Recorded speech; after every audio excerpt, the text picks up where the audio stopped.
자, 남의 떡은 항상 커 보인다라는 주제로 우리 오늘 말씀 나누겠습니다. 우리가 인생을 살다 보면요, 참 희한해요.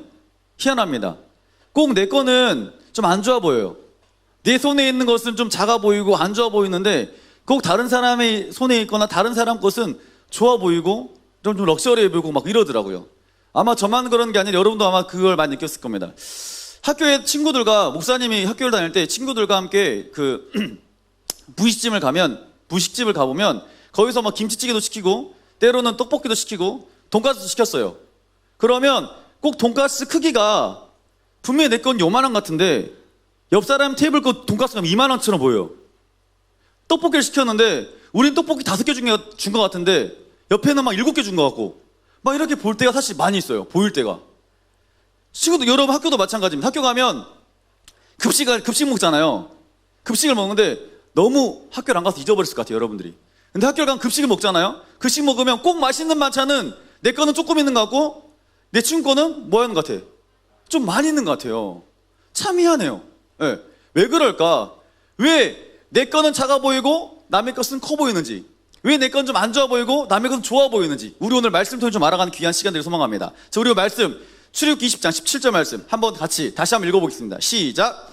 내 이웃의 집을 탐내지 말라. 내 이웃의 아내나 그의 남종이나 그의 여종이나 그의 소나 그의 낙이나 물은 내 이웃의 소유를 탐내지 말라. 아멘. 자, 보면 내 이웃의 것을 뭐 하지 말라? 탐내지 말라. 그리고 내 이웃의 모든 소유를 뭐 하지 말라? 탐내지 말라. 자, 오늘은 십계명 마지막 10번째 시간입니다. 네. 지난주에 말씀이 뭐였죠, 여러분? 네? 뭐라고요? 거짓 증거하지 말라 했어요, 지난주에? 탐내지 말라 했어요? 네. 지금 지난주 본문과 동일한 말씀이에요. 네. 탐심에 대해서 말합니다. 탐심. 네. 왜 우리가 남의 것은 좀 더 커 보이고 내 것은 좀 안 좋아 보이는지, 그리고 내 친구가 옷을 입었어요. 분명히 똑같은 옷을 입었어. 똑같은 신발을 신었어. 그런데 친구가 더 잘 어울리는 것 같고 나는 좀 약간 안 어울리는 것 같은, 왜 자꾸 내게 이런 마음이 드는지. 그리고 우리 악기 치는 애들 마찬가지일 겁니다. 악기 치는 애들은 누가 건반을 치고 있어요. 누가 드럼을 치고 일렉을 치고 베이스를 치고 있어요. 그러면 꼭 내가 칠 때는 그냥 그런 것 같은데 꼭 제가 치면 뭔가 좀 은혜가 좀 있는 것 같고 뭔가 좀 후광이 비치는 것 같고 막 자꾸 우리 마음까지 그런 마음이 들어요. 왜 그러냐면 오늘 본문에 말한 이 탐심 때문에 그러는 거예요. 탐심을 좀 더 세밀히 보면 우리 안에 비교의식과 결핍의식이 있기 때문에 이게 일어나는 겁니다. 아시겠습니까? 자, 보면요, 비교의식. 누군가의 거 나만 알아야 돼. 나만 가져야 돼. 나만 그에 관심이 있어야 돼. 그런데 다른 사람들이 다 알고 있어. 그러면 서로 비교가 되는 거야. 나만 알아야 되는데, 나만 알아야 돼. 내게 줘야 되는데. 자꾸 이런 마음의 비교의식이 자꾸 있어요. 그리고 결핍의식이 뭐냐면 자꾸 나는 채우고 싶어. 그런데 채워줌을 우린 계속 느낀다, 못 느낀다? 못 느끼는 거예요. 채워도 또 채우고 싶고, 채워도 또 채우고 싶고, 채워도 또 채우고 싶고. 이게 바로 결핍의식인 거예요. 우리 마음 가운데 탐심을 통해서 결핍의식과 비교의식이 있기 때문에 자꾸 남의 떡은 뭐해 보인다? 커 보이는 거예요. 목사님이 지난주에도 말했어요. 우리 지환이가 뭐 했다 했죠? 아이스크림 사준다 했는데 지 건 안 먹고 누나 거 먹는다. 그 조그만 애도. 제가 그랬어요. 피는 못 속이겠다. 왜냐하면 저도 그랬으니까요. 저도 어렸을 때 아버지한테 진짜 주먹으로 맞아서 병원에 실려간 적이 있습니다. 그 이유가 한 가지였어요. 빅파이. 저는 그 빅파이 지금도 잘 먹지 않아요. 지금은 조금 먹긴 먹는데 예전에 그 작년인가 재작년인가 우리 아이들이 선물로 저한테 빅파이를 사줬어요. 완전 짜증났어요. 왜 짜증났냐면 빅파이는 맛있어요. 그런데 빅파이에다가 명효가 그때 한 것 같아요. 빅파이에다가 본드로 그걸 다 붙인 거예요. 본드로 빅파이를 엄청 길게. 명이 어딨어? 기억나지 너? 그거 저 들고 왔어요. 띨레띨레. 목사님 빅파이 드세요. 빅파이도 안 그래 짜증나는데 그래 고맙다 까먹으려 했는데 본드 다 붙였어요. 빅파이를. 이걸 먹으란 말이야 말란 말이야. 그래서 제가 교육자 사무실에다 걸어놨어요. 빅파이를 일렬로 쫙 길게. 뭐냐 물어보더라고요. 아, 이거 빅파이인데요, 이거 하나씩 심심할 때 까드세요. 그래서 가면서 목사님들이 밑에서부터 하나씩 까먹었어. 밑에서 까먹고 나중에 그 봉지만 남았던, 예, 그런 생각이 납니다. 빅파이 왜 그랬냐면 제가 빅파이 여러분 어떻습니까? 똑같지 않습니까? 크기가? 똑같은 크기예요 사실은. 그런데 제 아버지가 빅파이를 사갖고 왔어요. 먹었어요. 먹으려다 보니까 눈앞에 커 보이는 거야 빅파이가. 이게 말도 안 되는 사건이죠 사실은. 내 누나한테 누나한테 더 커 보이니까 바꾸자 그러니까 누나가 머리 때 뭐라 했겠어요? 싫다 그랬겠죠. 제가 때를 썼어요. 누나한테 커 보니까 나 줘. 그래서 빅발 바꿨어요, 둘이. 막상 바꿨어. 근데 딱 보니까 누나한테 또 커 보여. 누나 또 바꾸자. 누나 싫다는 거야, 이제. 내가 막 떼쓰고 울고 있으니까 또 바꿨어, 누나가. 또 보니까 또 커 보여. 우리 아빠 너 일로 와. 뻑! 턱 맞고 쓰러졌어요. 응급실 실려갔습니다. 네.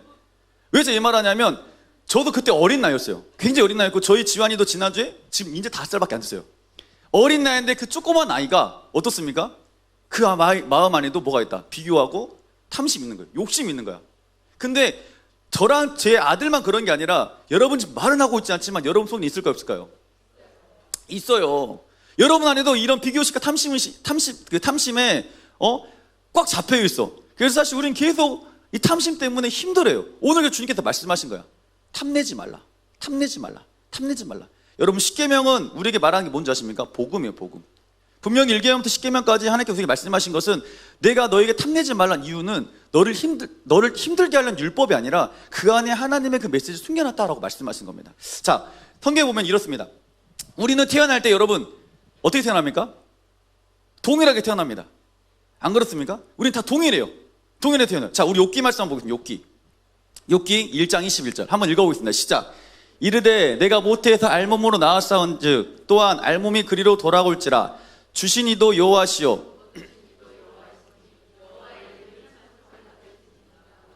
아멘. 자, 우리가 태어날 때 분명히 우리는 동일한 출발선에서 시작을 합니다. 보세요.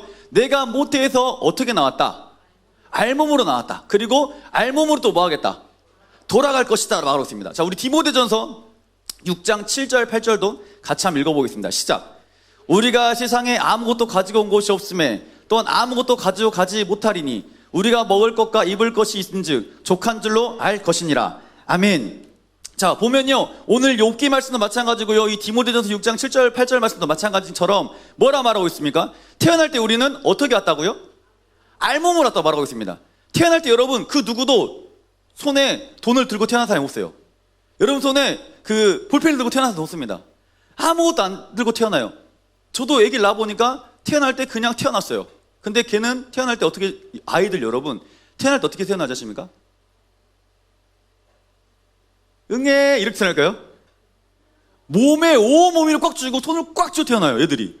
네. 그만큼 꽉 쥐고. 얘들 진짜 여러분 대단해요. 그 애들 영상을 봤는데 꼬맹이 한 3달 되는 것 같아요. 걔가 철봉을 하고 있어요. 그 철봉 막 이렇게 하는 게 아니라 철봉 매달려 있어요. 이렇게. 옷이 작아가지고 팔이 안 올라가네. 철봉을 매달려 있어요. 얘가 깜짝 놀랐어요. 그만큼 손에 꽉 쥐고 싶어요. 사람이 심리가 일단. 자, 그런데 태어날 때 우리는 아무것도 가지고 나오지 않습니다. 우리는 인생을 살면서 진짜 열심히 일합니다. 여러분 부모님 열심히 해야 안 해요? 진짜 열심히 일해요. 돈을 많이 법니다. 그리고 뭐 맛있는 거 사 먹고 뭐 또 사요. 여자들 엄마들 보면 여러분 모르겠지만 그 옷장을 열어보면 가방들이 엄청 많을 수 있어요. 여러분 몰라. 아빠는 더 몰라. 더 몰라. 그래 또 몰라. 또 보면 엄마 그 아빠 몰래 그 뭐 반지도 사고 뭐 그리도 사고 막 그럴 수 있어요. 예. 그리고 여러분 엄마 옷장을 딱 보면 항상 하는 말 뭡니까? 옷이 없네. 입을 옷이 없네. 내일부터 입을 옷이 그늘 많아. 엄청 많아. 옷을 입려면 옷이 수두룩 쫙 있어요. 근데 입을 옷이 없대요. 도대체 어떤 옷을 입어야 되는지. 예. 희한합니다. 아무튼 그 정도로 엄마 아빠도 열심히 살아요. 합니다. 그리고 우리가 우리 이 땅에 살아가면 생명이 다 끝나는 순간 그 옷을 다 가져갑니까? 아무것도 안 가져가. 우리의 시작과 끝점은 어떻다고요? 동일한 거예요. 우리는 다 아무것도 안 가지고 태어났고 죽을 때도 아무것도 안 가지고 죽어요. 그래서 우리는 동일한 선상에서 출발한다라고 이렇게 말해요. 제가 우리 아이들에게. 그럼 애들이 저한테 반문하니 있습니다. 목사님 말씀이 진짜 지당하고 맞는 말씀입니다. 성경 말씀 맞아요 목사님. 이렇게 말하는데요. 반문한 얘기 있어요. 목사님 사실 그러면 저 태어났는데 태어났을 때 저는 빈손으로 태어났지만 태어나니까 우리 아빠 부자던데요? 내가 태어났어. 나는 빈손으로 태어났지만 우리 아버지는 어떻다? 부자야. 돈이 많아. 우리 아버지는 어때? 권력이 있어. 우리 엄마는 예뻐. 우리 아빠는 예뻐. 둘 다 건강해. 그런 애들은 사실 목사님 금수저 아닌가요? 근데 저는 태어나니까 동일하게 태어났어요. 그런데 태어나다 보니까 우리 아버지는 아파요. 아니면 우리 어머니가 아파요. 아니면 우리 아버지 어머니 안 계세요. 집이 가난해요. 근데 뭐가 동일해요, 목사님? 이렇게 반문한 사람이 있을까 없을까요? 분명히 있거든요. 옆사람 인사합시다. 혹시 너 아니냐? 혹시 너 아니냐? 그런데 우리가 꼭 생각할 건 있습니다. 모든 상황에는 양면성이 있어요. 양면성. 여러분, 모든 상황 속에는 양면성이 있거든요. 보세요. 예를 들어가지고 온 실에 저희가 비닐하우스 쳐놓고 씨앗을 뿌려가지고 꽃을 심습니다. 그러면 그 꽃을 심기 위해서 농부는 어떻게 하는지 아십니까? 온도도 맞추고 물도 주고 바람도 통하게 해주고 막 이렇게 돼요. 그럼 그 꽃이 무럭무럭 잘 자라납니다. 그런데 그 온실 안에 있는 그 꽃이 만약에 온실 안에 그 온도를 좀만 낮춰버리면 꽃이 어떻게 될까요? 환경에 그대로 적응해버려요. 바로 시들시들합니다. 물을 좀 주지 않았어요. 하루라도 느껴져요. 그러면 메말라 죽는 애들 있을까요? 없을까요? 있어요. 있어. 요즘에 보면 목사님이 군대 갔다 왔어요, 여러분. 군대 갔다 왔는데 그때 저 때는 타령한 사람이 없었어요, 많이. 타령만이 아니에요. 얘들이 멘탈이 진짜 강해요. 그리고 예전에 진짜 많이 맞았어요. 때렸어, 예전에는. 그렇게 두드려 맞아도 잘 살았어. 근데 지금 어때? 지금 보면 인터넷에서 보든지 아무튼 뉴스에 보면 군대니까 많이 이슈화 시키지 않지만 타령한 사람이 많을까 적을까? 엄청 많습니다. 제가 그 1년차 군대 휴가 나왔을 때 제 고향 여수잖아요. 여수인데 그 선배, 그 고참들한테 욕을 진짜 많이 먹었어요. 그 생긴 거 어떻게 할 거야? 고참 말하고 그냥 전 웃었어요. 이 새끼 실실 쪼개네? 맨날 쪼갠다고 혼났어요. 쪼갠다고. 그럼 제가 인상 쓰고 있으면 이 새끼 얼굴 봐. 어이가 없어. 웃어란 말인지 인상 쓰란 말인지. 그 엄청난 개갈굼을 당했어요. 1년차 휴가를 나갔습니다. 여수 복귀 하루 전날 돌산대교를 갔어요. 돌산대교 보면서 이런 생각을 했어요. 아, 얘들이 자살한 이유가 있겠구나. 진짜 복귀하기가 너무 싫은 거예요. 너무 복귀가 싫었어요. 그런데 마음까지 드는 마음 뭐였냐면, 아유, 그래도 복귀해야지. 그래도 가야지. 군대도 들어갑니다. 요즘 아이들 안 그래요, 많이. 굉장히 멘탈이 뭐 하는 줄 아십니까? 유리 멘탈이 유리 멘탈. 아니, 예전에는 철 멘탈이었더니 지금 유리 멘탈이야. 그냥 여기 컵을 똥 치면 얘는 괜찮아. 근데 똥 치면 금 가버려, 요즘 애들은. 왜 그럴까? 그리고 요즘 보면 마찬가지야. 옛날 엄마 아빠들은 라떼 말이야. 이런 말 하면 안 되는데, 그쵸? 라떼는 아니, 우리 엄마 할머니 때. 그때는 애들이 몇 명이었어, 집에? 몇 명이요? 기본 5명, 기본 5명. 좀 많다 그러면 10명이야. 최근에 목사님이 저기 목포에 어떤 호떡집 아줌마 7명. 원래 10명이었는데. 그러면 야, 박수 쳐, 박수. 그런데 그때 우리 할머니 때는 애들이 7명씩 있고 뭐 5명씩 있고 막 이랬어요. 그때 생각해 보세요. 할머니들이 아이고 죽겠다. 제 7명 키우기 엄청 힘드네 이랬을까요? 그러면 안 했어, 할머니들이. 근데 요즘 어때? 애들 몇 명 있어, 집에? 많으면 2명이에요. 많으면 2명. 그리고 1명 농사 있어요. 그러면서 뭐라 말합니까? 엄마, 힘들어 죽을 것 같아. 엄마, 애 좀 봐줘. 엄마. 엄마들이 제일 듣기 싫어한 말, 엄마란 말이죠. 엄마라면 요즘에. 딸들 전화 무섭대요. 딸들이 코로나로 인해서 전화 오잖아요. 그럼 무섭대. 피하고 싶대. 우리 엄마도 전화 안 받고 싶다 그러더라고요. 내 전화했어요. 그래, 아들. 엄마 요즘 괜찮아요? 힘들다. 왜? 네 누나 때문에 힘들다. 맨날 끄떡하면 전화 가지고 엄마. 뭐 말도 못하고 이거 힘들어 죽겠다 이렇게 말하는 거예요. 이게 왜 그럴까? 예전에는 엄마들이 굉장히 많은 아이들이 있었기 때문에 굉장히 강했어요. 근데 요즘엔 아이들이 멘탈이 다 약해요. 군대도 가면 못 가겠다, 힘들다, 타령하고 싶다 이런 말하고, 얘도 못 키우겠네, 엄마 못 키우겠네, 엄마 못 키우겠네. 어쩌라고 그러면. 이게 지금 동전이 양면성 있는 거예요. 환경이 좋으면 우리가 적용하는데 단단하지가 않아요. 그렇지만 우리가 만약 예를 들어가지고 온실속에 밖에 있는 화초가 있을까 없을까? 있습니다. 그 화초들은요 진짜 강이네요. 물을 주지 않아도 지가 알아서 살아. 추워도 지가 알아서 살아. 그 눈이 오고 비가 왔어도 보면 살아있어, 걔들은. 네, 살아있습니다. 그리고 그 아이들은 단단해져요. 우리 인생 똑같아요. 내가 딱 태어났을 때 내 삶 가운데 금수저 인생이나 흙수저 인생을 생각, 예를 들어서 한다면 그 많은 어려움과 그 핍박과 힘듦이 있을까 없을까? 있어요. 고난의 장아찌라 말하잖아. 고난을 많이 겪습니다. 그러면서 인생이 어떻게 될 것 같습니까? 아이들이 단단해지는 거예요. 단단해지는 거야. 그런데 우리 삶 가운데 자꾸 사탄은 비교의식을 통해서 우리 삶 마음을 계속 힘들게 한다, 안 힘들게 한다? 힘들게 하는 거예요. 여러분, 이 비교의식에서 그 비교의식과 결핍의식에서 벗어날 수 있는 방법이 있습니다. 내가 언제까지 비교하고 살 것인가? 내가 언제까지 결핍의식을 가지고 살아갈 것인가? 가장 중요한 것은 내가 정확하게 누군지 알면 되는 거예요.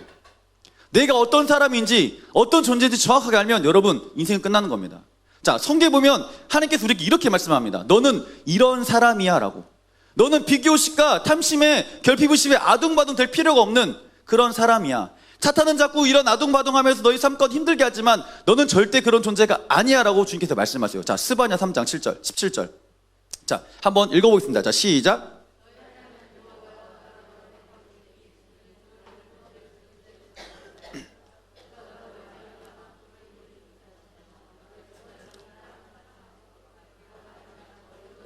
기뻐하시리라 하리라. 아멘. 너는 너희 하나님 여호와가 너희 가운데 계시니 그는 구원을 베푸실 전능자시라. 그가 너로 말미암아 뭐라 말씀합니까? 기쁨을 이기지 못하며 너를 잠잠히 뭐하며 사랑하시며 너로 말미암아 즐거이 뭐하며 부르며 또 뭐하겠다? 기뻐하리라. 한마디로 너는 나의 뭐다? 기쁨이다 말하고 있는 거예요. 한마디로 주님께서 뭐라고 하는 거예요? 사랑 고백하고 있어요. 여러분에게. 사랑 고백. 여러분 사랑 고백 받아봤습니까? 받아봤어야지 뭐 소통이 되지. 근데 걱정할 필요가 없어. 지금은 사랑 고백 받을 필요가 없어요. 여러분들은 앞으로 정말 최고의 로맨틱스러운 남자를 고백할 거예요. 당신은 나의 뼈 중에 뼈요, 살 중에 살이다. 그 마음을 딱 들을 때 어땠을까? 마음이 심쿵하겠죠. 선생님, 그 프로포즈 하셨나요 혹시? 하셨어요? 네, 하셨대요. 네. 프로포즈 했을 때 기분 어땠습니까? 너무 좋았어요? 그냥 너무만 좋았어요? 아, 너무 좋았답니다. 네. 네. 또 물어봐야지. 박예정 선생님, 어디 계시지? 그 김부국 선생님이 혹시 프로포즈 하셨습니까? 안 했어요? 으따. 그러시면 안 돼요, 목사님. 오늘 당장 가서 하셔야 돼요. 다시 하세요, 다시. 네. 옛날에 생활사투리 이런 게 나왔어요. 생활사투리. 그 전라도와 경상도. 이 전라도와 경상도에 이 표현이 나왔거든요. 혹시 기억나세요? 전라도에서 이렇게 말씀드립니다. 사랑을 고백하며 너터가죠? 아따, 거시기하요. 이게 전라도 표현이었어요. 그리고 경상도 어떻게 하는지 아십니까? 기억나는 사람? 이 진짜 아재 감성. 이 아재 감성만 알아, 이거. 내 아를 놔도! 막 이러잖아. 여러분, 기획 콘서트에 보면 예전에 그 프로가 있었어요. 그 시청률 거의 뭐 엄청 많이 찍었어요. 자, 전라도요? 그러면, 아따, 거시기하요. 이게 전라도 사랑 표현이야. 자꾸 뭐라, 아따, 거시기하요. 아따, 거시기하단 게! 이게 전라도 사투리. 그리고 경상도 어떻게 한다? 내 알 놔도, 내 알 놔도, 내 알 놔도! 막 이랬어요. 이게 지금 경상도의 사랑 고백이었어요. 근데 영상을 사실 보여주고 싶었는데 영상 편집이 잘 안 됐더라고요. 그래서 못 보여줘요. 여러분 혹시 기회 있으면 한번 봐보세요. 자, 지금 어떤 말이냐면 하나님께서 지금 우리에게 그렇게 말하고 있는 거야. 넌 나의 기쁨이야. 넌 내 기쁨이야. 내가 너 때문에 미쳐버릴 것 같아 진짜. 눈에 사태가 뿅뿅 튀어나올 것 같아. 너만 보면 내 심장이 터질 것 같아. 지금 어떤 고백이다고요? 이런 사랑의 고백을 지금 누가 우리에게 한다? 하나님 우리에게 하고 계시는 거예요. 자, 우리 또 말씀 보겠습니다. 이사야 43장 4절. 자, 한번 읽어볼까요? 시작.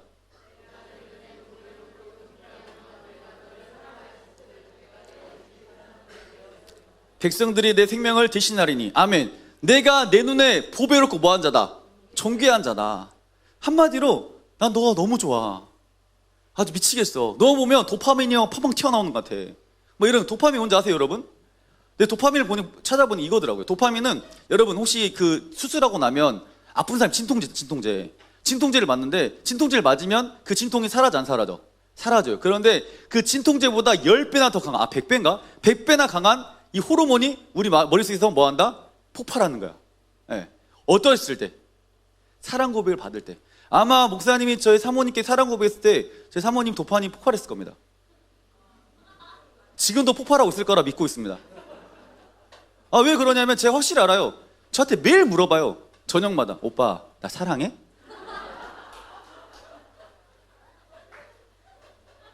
매일 물어봐요. 그럼 전 매일 그래. 사랑하지. 그럼 또 물어봐. 어딜 사랑해? 왜 사랑해?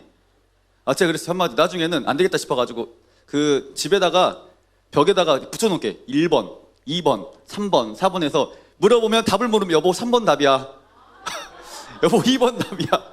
예, 그럼 안 되겠죠. 그럼 안 할 거예요, 저. 안 할 겁니다. 안 할 거예요.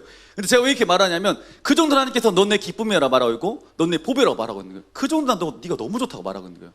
여러분, 우리는 어떤 존재, 이런 존재랍니다. 우리 이런 존재예요, 사실. 그리고 하나님께서 여기서 그치지 않았습니다. 또 말씀하세요. 자, 또 말씀 한번 보겠습니다. 자, 고린도전서 12장 27절. 자, 한번 읽어보겠습니다. 시작.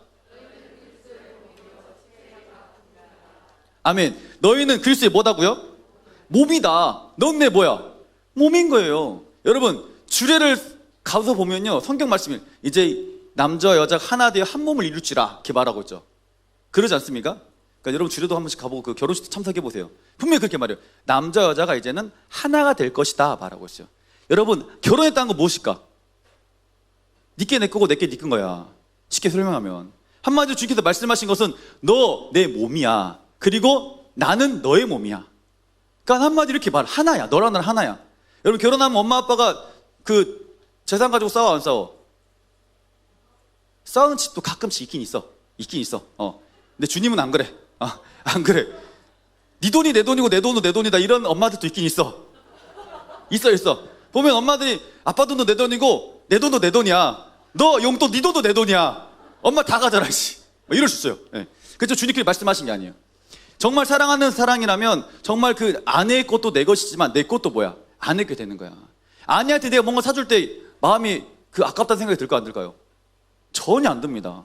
사랑하면 전혀 들지 않는 그런 마음이. 그냥 해주는 게 너무 고맙고 내 걸 해줘서 제가 너무 감사하고 더 모르겠어 아쉬운 게 사랑하는 사람의 마음이에요. 오늘 주께서 말씀하신 게 그거예요. 너는 지금 내 몸이고 나는 지금 너의 몸이야. 이렇게 말하고 있는 거예요. 그 정도로 너랑 친밀한 뗄래야 뗄 수 없는 그런 존재라고 말하고 있습니다. 여러분, 우리는 이런 존재입니다. 보배로운 존재고요, 하나님 기쁨인 존재고 넌 내 몸이라 말하고 있어요. 또 한 가지, 마지막 한 가지만 더 보겠습니다. 자, 로마서 8장 16절 17절 말씀. 자, 한번 읽어보겠습니다. 시작. 성령이 친히 우리의 영과 더불어 우리가 하나님의 자녀인 것을 증언하시나니 자녀이면 또한 상속자 곧 하나님의 상속자요 그리스도와 함께한 상속자니 우리가 그와 함께 영광을 받기 위하여 고난도 함께 받아야 할 것이니라. 아멘. 자꾸 여기 보면 어떤 단어 나와있죠? 상속자란 말을 했어요. 상속자. 너는 나의 뭐다? 상속자다 라고 말하고 있어요.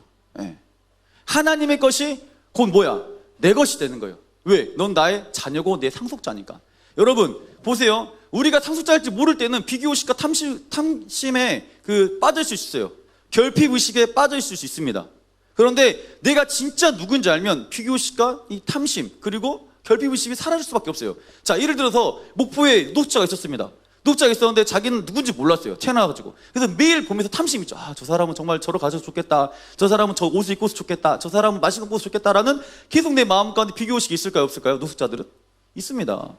그리고 내가 계속 채우지 못하기 때문에 내가 먹고 싶어 못 먹기 때문에 내 안에 계속 결핍의식이 있을까 없을까? 있어요.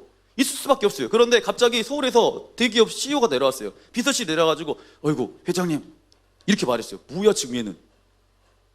당신은 우리 회장님의 친아들이시고 우리 다음 경영을 할 우리 회사를 경영할 그런 존재이십니다 말했어요.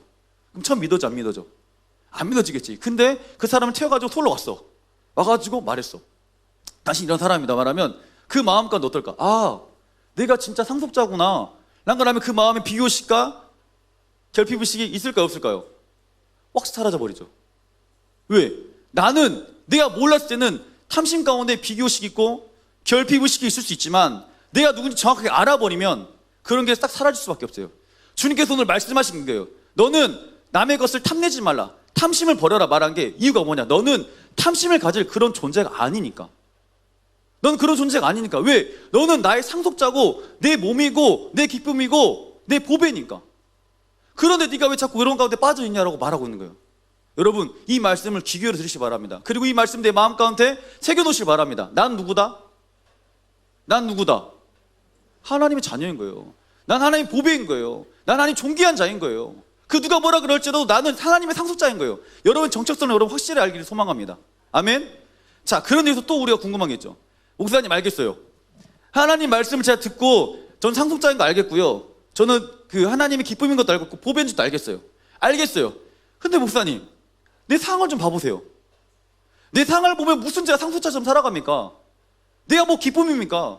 내 삶을 보면 엉망인데 난 엉망이에요. 가난해요. 힘들어요. 그런데 무슨 내가 하나의 기쁨으로 살아가요. 제가 어떻게 말이 됩니까? 라고 우리는 반문할 수도 없다. 있어요. 사실 저도 그랬으니까요. 있습니다. 오늘 주님께서 말씀하신 게 있어요. 너희들이 그럴 줄 알고 이 말씀을 전한다. 자, 주님께서 말씀하신 고린도후서 8장 9절 말씀. 자, 우리 고린도서 8장 9절 말씀 다 같이 읽어보도록 하겠습니다. 시작.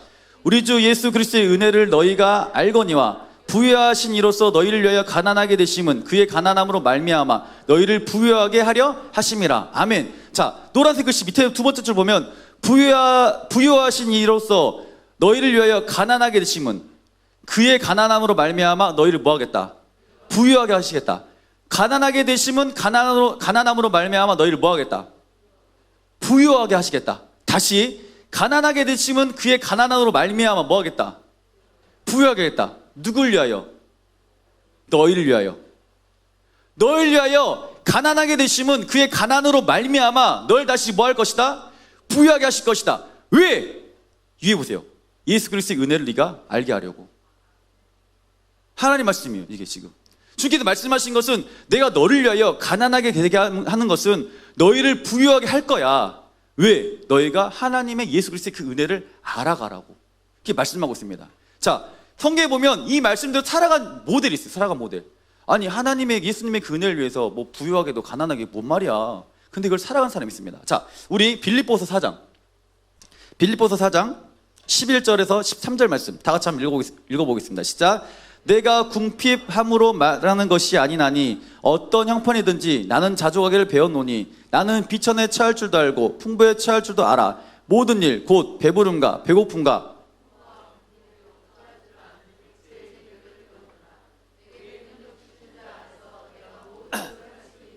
아멘. 자, 빌립보서 4장 11절에서 13절 보면 내가 궁핍으로 말하는 것이 아니라 어떤 형편이든지 나는 자족하기를 배웠다. 나는 비천할 줄도 알고 풍부에 처할 줄도 알고 모든 일 곧 배부름도 배고픔도 풍부와 궁핍에 처할 줄도 아는 일체의 비결을 배웠다. 내게 능력 주는 자 안에서 내가 모든 것을 할 수 있다. 누가 고백한 줄 아십니까? 바울이 고백한 거예요. 바울의 고백입니다. 바울은 자신의 정체성을 정확히 알았어요. 난 하나님의 아들이고 하나님의 몸이고 기쁨이고 상속자라는 걸 정확히 알았습니다. 네. 보세요. 바울이 굉장히 많은 그 힘듦과 어려움이 있었습니다. 그 동족에게 핍박도 당했고 감옥에도 갔고 매도 많이 맞았고 그랬어요. 그런데 바울이 고백이 뭡니까? 나는 이 모든 걸 배웠다라고 말해요. 배웠다. 내가 당했다가 아니라 배웠다 말합니다. 그리고 마지막 13절에 뭐라 말합니까? 13절 우리 빌립보서 4장 13절 읽어봅시다. 시작. 아멘. 우리 다시 한번 믿음으로 큰 소리로 선포해 봅시다. 시작. 아멘. 내게 능력 주신 자 안에서 내가 모든 것을 할 수 있느니라 당당하게 선포합니다. 바울이 왜 그럴까요? 로마 황제 앞에서도 바울은 절대 쫄지 않았습니다. 감옥에서도 절대 쫄지 않았어요. 그 안에서도 뭐라 말하면 내게 능력 주신 자 안에서 내가 모든 것을 할 수 있다라고 당당히 선포하는 거예요. 왜 그럴까? 바울은 자신이 누구인지를 정확하게 알고 있었기 때문에 이게 가능한 겁니다. 하나님 우리에게 동일하게 말씀하고 있어요. 네 자신을 정확하게 알았으면 좋겠다. 너는 어떤 세상의 쪼다 같은 존재가 아니라 쓸모없는 존재가 아니라 너는 어떤 존재다. 나의 귀한 아들이고 자녀고 보배고 기쁨이고 이렇게 분명히 말씀하고 있는 거예요. 여러분 이 말씀을 기억하시길 바랍니다. 자꾸 사단은 여러분에게 비교식, 탐심, 그 다음 결핍의식으로 자꾸 유혹할 겁니다. 야, 너 없잖아. 너 없잖아. 너 없잖아. 이렇게 항상 말할 거예요. 그렇지만 하나님 우리에게 말씀하신 것은 너는 내 자녀고 보배고 기쁨이야 라고 말하고 있어요. 여러분의 정체성을 정확히 알고 있을 때 나는 이 땅을 살아간 하나님 놀라운 기쁨을 줄 믿습니다. 사실 목사님들께 말씀은 여러분이 전하고 있지만 내 안에 비교의식이 있을까요? 없을까요? 있어요. 저도 비교의식이 있어요. 저희 공과 모임 하거든요. 공과 모임 하면 저희 공과 모임 할 때 있어요. 공과 모임 하는 그 팀들이 그래서 본인들의 뭘 다 하나씩 들고 와요. 그래서 막 자랑해요. 근데 저도 있어요. 사실은 있어요. 그런데 최신식을 보면 제 어떤지 마음이 어떨까요? 마음이 어떨까? 우리가 이 비교의식을 함께 나누면서 우리가 웃었다니까요. 우리도 이 말씀을 나누고 있지만 사실 우리 안에도 정말 이런 비교의식이 조금씩 지금 다 있구나. 그래서 우리가 결단했어요. 이걸 뿌리 뽑자. 우리가 먼저. 우린 하나님 그냥 작품이야. 우리가 먼저 이걸 뿌리 뽑자. 어떻게든 몸부림치자. 우리 하나님 작품이고 하나님의 보배니까 우리가 먼저 결단했어요. 사실은. 예. 여러분, 누구나 다 우리 마음과는 그런 게 있어요. 항상 남의 떡은 우리가 커 보일 수밖에 없는 그런 존재입니다. 그렇지만 주께서 말씀하신 것은 네가 남의 떡을 커 보이는 그 순간, 그것에 사로잡힌 순간 너희 인생은 어떻다? 힘들고 어렵고 절망할 수밖에 없는 그런 인생이다라고 말하고 있어요. 그래서 벗어나라고 했어요. 벗어나. 너희가 이 탐심에서 벗어나야 돼. 탐심에서 너희가 벗어날 때 하나님 놀라운 나라를 이룰 수 있다라고 말하고 있습니다. 여러분, 벗어나시길 바랍니다. 벗어난다는 건 쉬운 일이 아니에요. 쉽지 않습니다. 어떻게 해서 벗어나려고 몸부림치고 있지만 잘 벗어나지 않게 되는 거예요. 자, 우리 다시 빌립보서 4장 13절 다시 한번 믿음으로 선포해 봅시다. 자, 시작. 아멘. 내게 능력 주신 자 안에서 내가 모든 것을 할 수 있다 없다. 여러분, 선포하세요. 하나님이 이 모든 것은 하나님 것인데 그 능력 주시는 그 주님께서 나와 함께한다. 나는 모든 것을 할 수 있다 없다. 있다. 이 정체성을 가지고 믿음으로 승리한 여기 있는 모든 자들에게 소망합니다. 여러분, 빈민의식을 버리세요. 나는 빈민의식을 버리시고 결핍의식을 버리시고 탐심을 버리시고 나는 소중한 사람이야. 난 하나님께 그 누가 뭐라 그럴지라도 소중한 사람이야. 나의 삶을 인도하는 분은 주님이야 라는 믿음을 확신을 가지고 살아가는 우리 고동들을 원합니다. 옆에 인사하겠습니다. 당신은 소중한 사람입니다. 눈을 보고 말씀해 주세요. 당신은 소중한 사람입니다. 옆 사람 한 번 더 인사하겠습니다. 네가 그렇게 안 하도 난 소중한 줄 알아. 여러분, 정체성을 가지고 살아가세요. 누가 뭐라 그럴지 당당하시길 바랍니다. 여러분, 저 당당해 보이지 않습니까? 저는 저 약점을 너무나 잘 알고 있어요. 전 그런데 완전 당당해요. 왜? 하나님의 아들이니까. 난 좀 당당해요. 제가 담임 목사님 그렇게 혼나도 전 당당해요. 목사님 혼낼지라도 하나님의 아들이니까. 뭐라 그러고서 나 아들인데 어쩔 거예요, 이제. 안 그렇습니까? 제가 우리 아이들한테 진짜 고3들은 꼭 명심하세요. 면접 볼 때 당당하세요. 당당해도 돼. 왜? 우린 누구니까? 하나님 자녀니까 쫄 필요가 없어. 목사님 그랬잖아. 학교 시험 봤을 때, 면접 봤을 때 당당했다니까? 뭐라 그럴지 몰라. 저는 이렇게 해서 이 학교를 꼭 가야 됩니다. 교수님들이 어이가 없었어요. 뭐야 쟤는 도대체. 이런 눈빛이었다니까? 앞에서 그렇게 나오면 창피하긴 했지만 그래도 난 당당했어요. 하나님 앞에. 왜? 하나님 아들이니까. 여러분, 당당하실 바래요. 세상 할 때 이 탐심 때문에 비교식 때문에 쪼다처럼 쟤는 있고 나는 없고 넌 있고 나는 없다. 넌 있고 나는 없다. 이러지 마시고 있든지 없든지 하나님의 문을 채워주실 건데 난 하나님 아들인데 난 상속자인데 내가 뭐가 없어 지금. 지금은 내 눈에 없을 수 있어. 그렇지만 하나님께서 분명히 여러분 삶을 채워가실 수 있습니다. 채워가면 여러분 체험하시길 바랍니다. 나중에 분명히 말해서 여러분 자녀들에게 야 하나님은 살아있다. 내 삶을 주님께 채워줬다. 채워주신다. 지금 이런 경험이 있었다라고 당당히 선포한 여러분 되시길 소망하고 학교 생활 가운데도 여러분에게 손가락잔이 있을까요 없을까요? 있어요. 쫄 필요가 없어. 그럴 필요가 없어. 왜? 난 하나님 아들이니까. 모든 능력 주신 자 하나님 나는 모든 게 가능하다. 능력 주신 그 하나님이 나와 함께 하시고 그 하나님 나의 아버지고 난 모든 게 가능하다. 믿음으로 선포하며 여러분 살아가는 여기 있는 모든 우리 고동들이 간절히 소망합니다.